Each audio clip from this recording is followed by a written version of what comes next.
I'm going to go ahead and boot up this replay.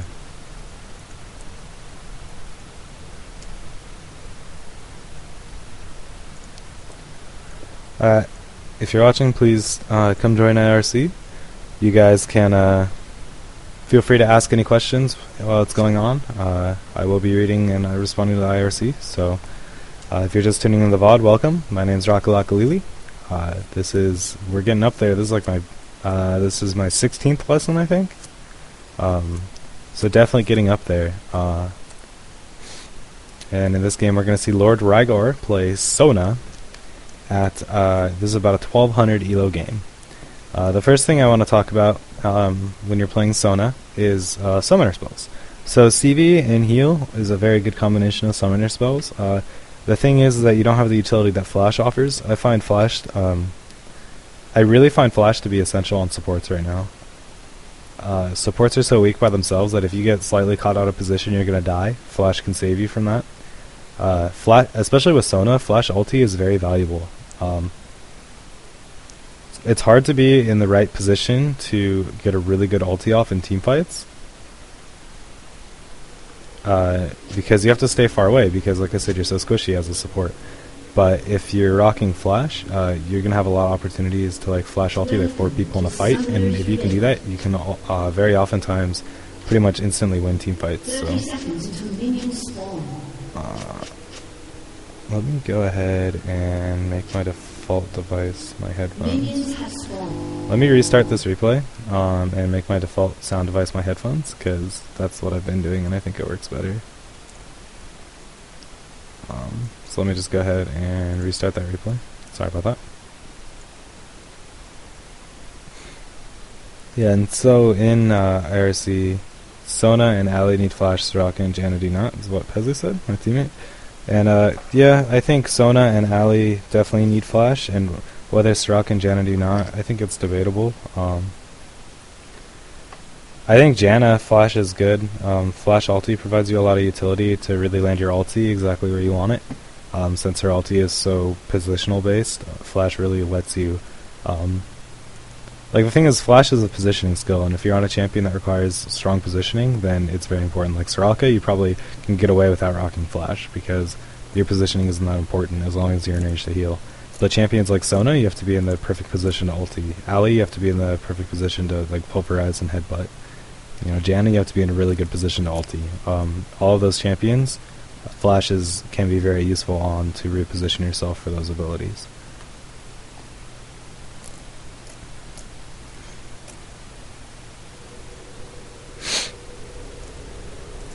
But CV is a great skill to have. It's very useful. But ever since they buffed heal, heal is also a very useful skill. So the 3 summoner spells that you always want to consider on support are CV, Flash, and heal. And as long as you're taking 2 of those, you'll be fine. So this is my favorite starting items for Sona. You go Fairy Charm, 2 wards. I ran utility for the bonus starting gold and pick up a 3rd ward. Oh, I see. You went 2 mana potions? I like going Fairy Charm, 3 wards, 2 health potions, 1 mana potion. The mana potions are really nice on Sona, and you got 2 of them, which is fine. Because Sona is definitely a mana whore. Like, it really is a mana whore. Yeah, and also I should mention that, thanks for Shigami. Exhaust is also a really good summoner spell that you can take on support. I generally don't like taking Exhaust right now, because it seems like, at least like where I'm playing at, like around 16... I've been duo queuing a lot, so like 1700 elo games. A lot of people take Cleanse, and if you take Exhaust and they have Cleanse, it's like, oh, well, they just counter each other. So, so I'm not in general a fan of Exhaust right now, because all the ADs are taking Cleanse lately.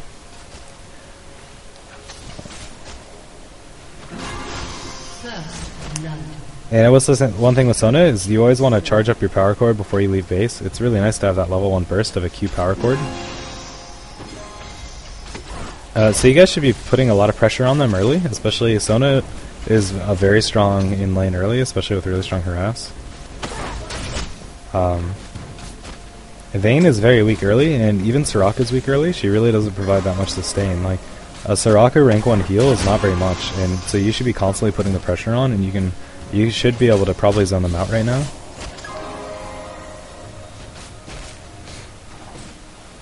And this is the part where I say like Sona's kind of a mana whore. She's very low mana. And one thing you want to do whenever you're playing support is you want to look at the enemy jungle to see when you need to start warding. So in enemy Scion jungle, is probably not going to gank that early, so you're okay not having your ward up, but say the enemy had like a Lee Sin or a Jarvan jungle, those are jungles that gank early and often, and so you're going to want to, on blue side, you're going to want to ward Dragon as soon as possible. Because if you ward Dragon, the only place the jungle can gank you from is if they go the long way around, which it's not too often that they're going to do, especially at lower elos. So Sivir is playing pretty passively, which I think you guys should really be playing aggressive here while you have the advantage on this lane. Once Soraka hits level 5, it's going to be pretty much impossible to harass them down because the Soraka sustain with rank 3 heal is extremely strong. But until then, it's actually really not that much sustain, and you can really abuse that and put some heavy pressure on. As far as skilling order for Sona in, it really depends on whether you level your Q or W more. It just really depends on how the lane is going and if you feel like you're a stronger lane, and or if you need more sustain in the lane. Like Vayne really shouldn't be able to harass that much, so I think leveling Q is fine here. You guys definitely can be an aggressive lane on these guys. So I would level Q in this lane.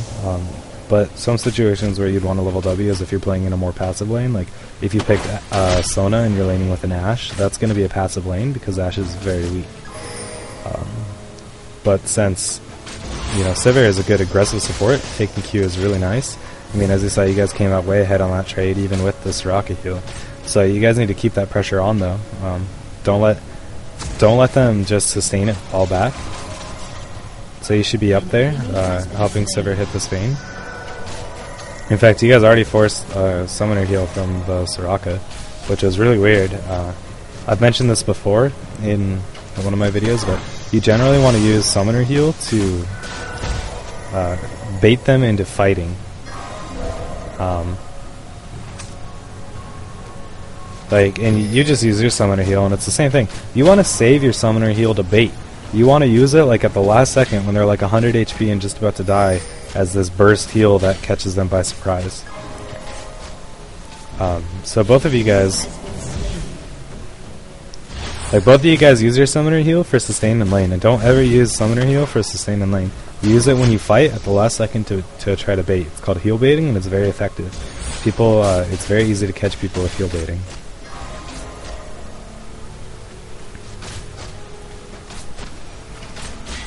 And so this is a really good point to try to this is a really good point in the game to try to be looking at going it back. You're out of mana. Well, you're low mana. You're only at 100 mana because you just used a potion, and you have enough for your first gold pretend item. You have enough for your Felis one. So this is the point where you want to start eyeballing, trying, maybe we should go back to lane. So maybe you should communicate with your lane partner and be like, hey Sivir, you should push out the lane so that we can go gank, or so that we can go back. I mean, you're actually both out of mana, and Sona without out of mana is very ineffective. And this is how you want to play in a Soraka lane, like how the enemy team wants to play. They're just gonna attrition you and force you out of lane because you guys are gonna run out of mana, and once you run out of mana, you're gonna run out of sustain, and eventually they're just gonna force you back. So don't let them decide when you go back. You want to decide that. So you should be communicating with Sivir, and you should start trying to push your lane up so that you can go back really quick. That's always the thing to remember when you're forcing a Soraka, is that eventually they will force you out in lane just because of the high sustain, both in mana and HP. So the biggest thing is you need to control when you back, and really, if you have the opportunity to back safely, like if you push their turret, you need to take it against the Soraka. So this is good, they don't see that Riven, so good ulti. I think that flash is probably unnecessary on Riven, but that was a really good ulti to initiate this, and you guys got a very good double kill, so that was a good ulti, but I think that you probably could have gotten both of them in an ulti. It's hard to say, especially with Vayne tumbles, so it was fine to get that ulti out of the brush to surprise the Vayne. Okay, and so that's a good buy. That's probably the buy I would have done. you always want to get your gold per 10, and then boots are nice, and you get two wards. You also could have gotten away with like not buying boots there quite yet, like if you wanted to get like a pink ward and an extra ward or something, but I think that's a really good buy for the amount of money you had. Since you only have 2 wards, and at this point in the game you might want to start warding your Tribush, because at this point in the game, middle, especially if Talon is their mid lane, Talon's very strong ganker and roamer, Talon might start roaming, and if he roams, there's a good chance he's going to come through here and go through your Tribush. So at this point in the game, it's a good idea to ward both your dragon and the Tribush. So since you only have 2 wards, this is a good time to communicate with your carry and ask if they can just buy 1 ward at this point. Sivir probably could, since she just bought Boots 1 and Adorn. She probably had 75 gold, so I think that should have been fine.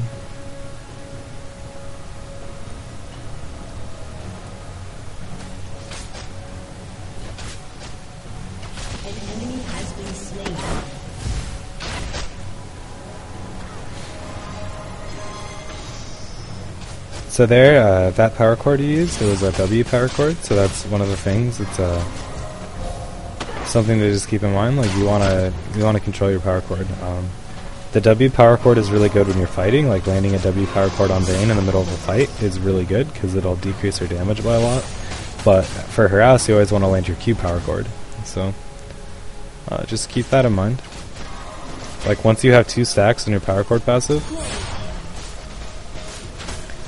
Once you have 2 stacks on your power chord passive, just know like your next spell is going to trigger your power chord. So, like right now, you could use a heal, and then your next one's a power chord. So that was a really good heal bait. Nice work there. So that was a good use of the summoner heal to bait that Vayne into going on you. That was really good, and that's what I was talking about earlier. So your next power chord is going to be slow, so you should be able to slow power chord it.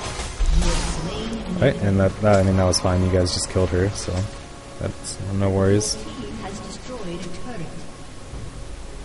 Like that kill is totally fine to take because like she was far away and it's Soraka. You never know like when your heal is going to be back on cooldown for sure. So like it's totally okay to take that kill. That's definitely more of a kill being secured than a kill stolen. There's no problem taking that. You guys should just kill this Nunu. Like he can't fight you 2v1. And like, well, actually Talon. We don't know where Talon is. Talon might have looped back around this way and been right here, but he wasn't. If you knew for sure that Talon wasn't there, you guys should have just fought that Nunu. He can't kill you guys 2v1. Yeah, he rushed to chain that, so he's really tanky, but he wouldn't have done all that much damage. So, good 3v3 skirmish here.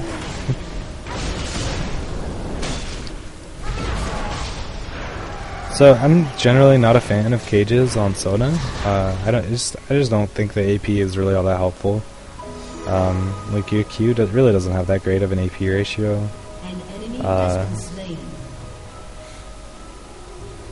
Like your ult doesn't even have that great of an AP ratio. I really don't think that cages is that great. You picked up a really early oracles, and that's something that's really good to do on support. In certain situations, you picked up a kill, so it's always good to use an oracles. But one thing I do want to talk about right now, your lane is winning, and you're being very aggressive. You don't need an oracles right now. What you need are wards because you are going to be the aggressive ones pushing into here. Like when you push this far up, you really need really solid ward coverage. Like you need a ward here to watch mid coming, and you need like an early ward to just know that the jungle's coming early. And because of that, like, ward coverage for you is much more important than countering their ward coverage. Because since you're going to be so pushed up, like, you're not really going to get a gank on them because you're so pushed up, and that's why, like, it doesn't matter that you have an oracles because, like, they're not going to ward, like, way up here because they're not worried about getting ganked this far pushed in. But you guys are, and that's why, like, ward coverage is going to be much more important than getting this oracles right now. The other thing is that, another reason why I don't like cages as much is it makes you really squishy. Like, a support is, as you roll, because you're not getting many items, you're going to be really squishy. You're going to be, like, the lowest level in the game, and you're going to be really squishy with no items. So Heart of Gold is amazing for supports. Heart of Gold is like core on every support. You should always get Heart of Gold instead of cages. So, especially with an Oracle's, like you want to protect that Oracle's investment, so Heart of Gold would have been a better buy for your gold per 10. Just makes you safer. And so I like what both your lanes are doing right now. You guys are keeping really heavy pressure on the lanes, and that's what to do, and that's what you should do if you're winning, like in this situation. So this one thing, it looked like you were hesitant to steal that kill. I mean, you could have killed that Talon, and this is why you always steal kills. Like, you don't know what cooldowns they have up, and that Talon got out because you're too afraid to quote unquote steal that kill. Don't ever be afraid to steal kills like that. Ever. It's kill secured, it's not kill stolen. Like, okay, that one might have been a little bit of a steal, but that's okay. Like, there's situations where, like, someone is very clearly absolutely dead, where you probably shouldn't try to steal a kill, but in situations like that, where it's iffy, and you have and here's another thing, you had a guy turret diving. If your team is turret diving, you kill them as fast as possible to avoid taking a lot of damage. You have to do that. Another thing to consider is something I personally like doing. I don't like getting an Oracles until I have Boots 2. You can probably get away with it on Sona because of your move speed spell, but on a lot of other supports that are slow, like Soraka or like Taric, champions that can get caught easily, I really like to get Boots 2 before the my first Oracles. It just makes it so that it's really easy to die.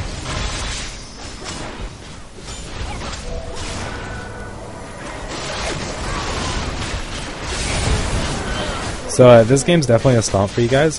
You're playing it well. You're taking your advantage, and you're taking Dragon, and you're keeping the pressure on lanes, which is what you should be doing in this situation. You should also work on getting like their blue warded. You have both of these turrets taken down, and you guys are really far ahead. So there's really no reason like they should ever get this blue buff. You guys should be completely controlling that blue buff, like timing its spawns and everything. So that's something that you guys should be doing. Okay, my cat is climbing my monitor right now. Okay, it's going crazy. Yeah, you have a lot of gold. You should just go back. Like right now, you're really not doing anything. Like, okay, I guess Fizz is giving you the blue buff, which is fine. I actually think blue buff is decent on Sona, but I mean, Fizz probably should have taken that. Hi. Okay. Cat's being very friendly right now. You need to go back though. You need to spend all this gold. Like that's a Boots 2. Or even like a finished Shirelias if you didn't want to get Boost 2 first. Like, you could have your Shirelias right now. And that would be really important for your team. So. Yeah. Alright, you guys like the cat. That's awesome. Am I really at 28 viewers? Oh, nice. Apparently the cat gets the viewers. But, yeah, so. Like, you're still sitting at like 2,000 gold. And you really need to go buy. And so here's another thing. You just used your W power cord on that Vayne. The Vayne's just gonna run. She's not gonna hit anyone. You should use your E power cord. And it's just another thing. Just be looking, like, always be watching your power cord stacks and be ready to use it. Like, it didn't matter because there's so many people there, but in a game that's a stomp like this, like, little mistakes like that are not gonna matter. But in a very close game and against better players, you always want to, you don't want to make those kind of mistakes. So this should definitely be your Boots 2. Okay, sorry, my cat just like fast forwarded because he just laid on my keyboard. But that's okay. I mean, this game is like a big stomp right now, so it's really not. I'm not that worried about it. Okay, hold on. I gotta kick my cat out. He's being upset. Go away. Oh, so you didn't get Shrelias. So you went with a Fiendish Codex. So one thing I will say is that when you're this far ahead, like, don't go for... I mean, you can do whatever you want. Like, going for AP is fine. But I already talked about how, like, AP is really not going to be that helpful for you. As Sona, I don't really like AP on Sona. It's not that great. Unless you can get a lot of it. And so, like, you definitely should have gone to Shirelia's. It looks like maybe you're going for a DFG, which is, I mean, whatever. In a stomp like this, you can do whatever you want. DFG would be fun. It's something I'd probably do in a game like this. But in a close game or a serious game, you definitely want to get a Shirelia's. It's like you had enough to get Shirelia's and Butsu, and that's what you should have gotten.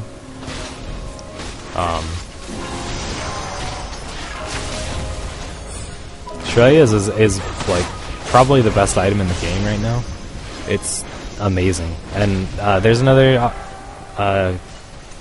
excuse me. There's another point in time where you miss power chorded. If you had landed your E power chord instead of your Q power chord to slow that Vayne right there, Trinimber wouldn't have died. You guys would have killed him before Vayne got anywhere. So that's just something to watch. Always pay attention to your power chord timing.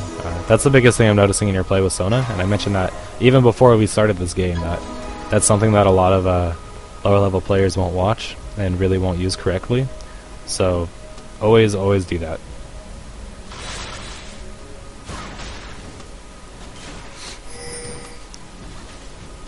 So you guys should definitely start looking at seriously doing a Baron when you're this far ahead. I mean, there's an argument to not do Baron because you're so far ahead that Baron is really just a risk for you right now. It really depends. Like, if you get an opportunity to really take like an uncontested Baron, then obviously do so. But when you're this far ahead, sometimes forcing like a contested Baron is actually a mistake because that's really the only way that the enemy team can come back is if they get Baron. So by forcing like a contested Baron and losing it, that's how you could end up losing this game. And now you guys are just being silly. So you should have just ran instead of trying to juke that Nunu out around the turret, since you saw that you took so long that eventually the Vayne came, which was a mistake. So you should have just ran. Because you had oracles, like, the only reason why it matters that you died is because you had oracles, so you just had to waste 400 gold to get it again. And you are going a DFG, which you should have a Shirelia's. Like, the two most important items for a support are Shirelia's and an Aegis of the Legion, the shield. And if you get those two items, then you're set. You just need those two items and wards, and you're fine for support. So you have a lot of wards right now, which is fine. One thing to consider, whenever you're warding on support, you need to consider like what parts of the map you're controlling without wards. Like, they're confined to their base. You probably don't need this many wards. You just need a few wards like in their jungle, like a ward, just like 2 wards in both their top and bottom jungle, and you would be able to see everywhere they go because they're not getting out of their jungle or like past the river. So you really you don't need like 9 wards or whatever you bought. But I mean, that's fine. They're just going to sit in your inventory. It's not going to go to waste or anything. So you definitely need to get that Shirelia's though. That Shirelia's is very important. So this game should be over soon. Like, you guys are not together right now. You're pushed with 3. So this is actually scary. Like, I know you guys are really far ahead, but the enemy team is all alive except Nunu, and they could actually, like, before Trin was there, if they initiated on that, you guys probably would have lost that fight. And so there's another situation where you could have you got a power chord off on Scion there that wasn't a slow power chord. With the slow power chord, you might have been able to catch him. It's hard to say. Yeah, and at this point in the game, I'd consider starting to level your E over anything else. And so right there, what happened is you were really slow to back out. You were just really slow to leave. Like, your team had left, and you reacted really slowly and to turn to leave. As a support, you should be one of the first to leave because you're very squishy, as you saw. And this is one of the reasons why I like running Flash on a support. Like, you could have flashed out of that, and you would have been fine. Versus, like, CV right now is really not that helpful at all. Like, CV is really good at level 1 to determine where they're starting, if they're invading, and to help your team invade. And after that, CV's usefulness really diminishes. Because you should have, like, if you're warding properly throughout the game, CV, you shouldn't ever really need CVs. Any situations where you really need a CV is pretty much just a mistake in ward coverage, or because, like, they had an Oracles that cleared a ward at Baron or something. But even then, you should be able to, like, know that they're doing Baron, or know where they are anyway. I just really don't like CV anymore. The cooldown's too long, and just flash and heal are just way too helpful to waste one for a CV slot. Like CV is amazing at level 1. Like it's the most useful summoner skill in the game for level 1 fights, but after that, I think I just don't think it's worth it. So I think this is a mistake for the enemy team to start hitting Baron here. Like their Soraka's DC'd, and this Baron is like half-healthing Nunu. So I don't know what they're doing, but that was really silly of them.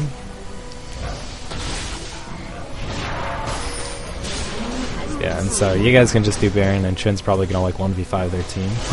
That's what Trinimer does. So you guys should go help him. But so far in your Sona gameplay, you really need to just keep track of your power chord. Try to power chord E. Try to use your E to power chord if you're ever chasing or kiting away.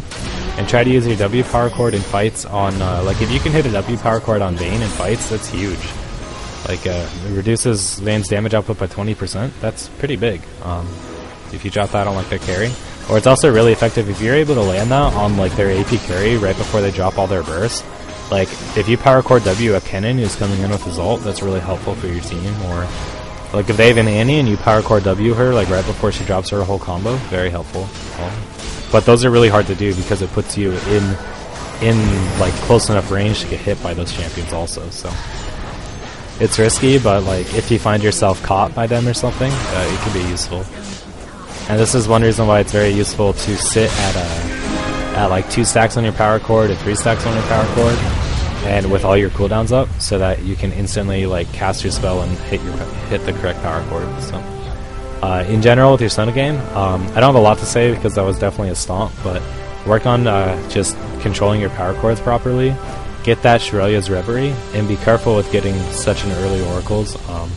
In that situation, like you need wards more than you need Oracles because you're going to stay pushed up and keep pressure on bot lane. So if you're going to stay pushed up to that inner turret, what you need wards way more than you need Oracles because your team is not going to gank for you, so you don't need to clear out wards so that they can gank. Instead, their team's going to gank, which means that you need the wards to prevent those ganks from you. So just try to think about those things when you make a decision, like, should I get an Oracles right now? In that situation, the answer is no. You shouldn't get an Oracles, you should get wards, because your team needs the ward coverage more than you need to counter the enemy team's ward coverage. Anytime you're seeking to control the map because you've taken down turrets, you need wards more than you need to clear their wards. So... yeah, that's about all I have to say in that game.